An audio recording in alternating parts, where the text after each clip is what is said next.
Bonjour à chacun, bonjour à tous et bienvenue à la revue de presse.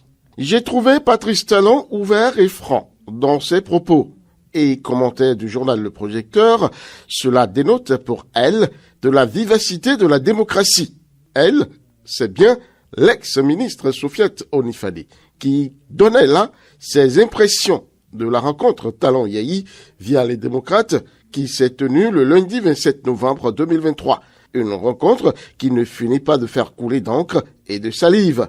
Et les journaux n'arrêtent pas d'en tirer les conséquences. C'est l'échec et la victoire de Patrice Talon, s'exclame le Béninois libéré, pendant que Yahi, selon le journal, est pépère sur son terrain de prédilection, la victimisation. La boussole, apparemment fâchée contre le leader des démocrates, trouve qu'il doit des explications au peuple béninois.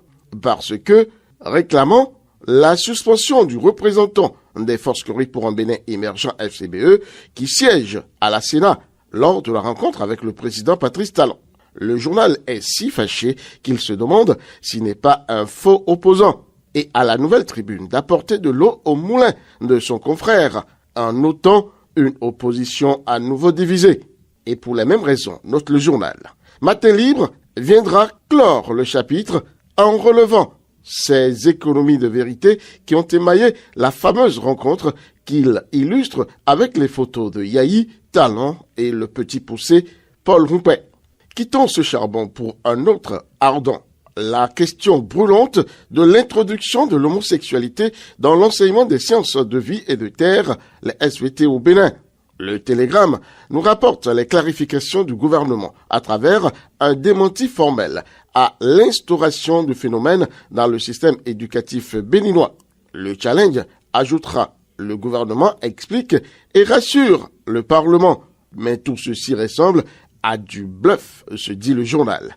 Le Projecteur, lui, salue le ministre de tutelle Salimane Karimon qui a démenti, rectifié et rassuré les députés sur la question et qui, espérons-le, aura définitivement mis fin à la polémique. Les Vodou Days, qu'est-ce qu'il faut en savoir? Le ministre Jean-Michel Abimbola de la Culture s'y est penché cette semaine. Ce sont des célébrations flamboyantes des cultes et cultures vaudou, annonce le matinal. Aussi beau à voir, Bénin Intelligent nous propose l'esprit général des Vodou Days. L'événement précis, lui, revient sur les raisons de l'appellation Vodou Days. 2 jours pour célébrer l'art, la culture et la spiritualité vaudou. Le 10 janvier, fête de vaudou sera toujours fériée et célébrée dans tout le Bénin. Les Vodou Days ne remplacent pas la fête du 10 janvier, martèle Jean-Michel Abimbola. Intéressons-nous à présent au monde syndical. Et c'est avec le chasseur qui nous rapporte, et bien sûr, les nouvelles du 6e congrès ordinaire de la conférence. Et c'est le chasseur info qui nous rapporte les nouvelles du 6e congrès de la Confédération syndicale internationale Afrique qui s'est tenu à Nairobi au Kenya avec une bonne nouvelle.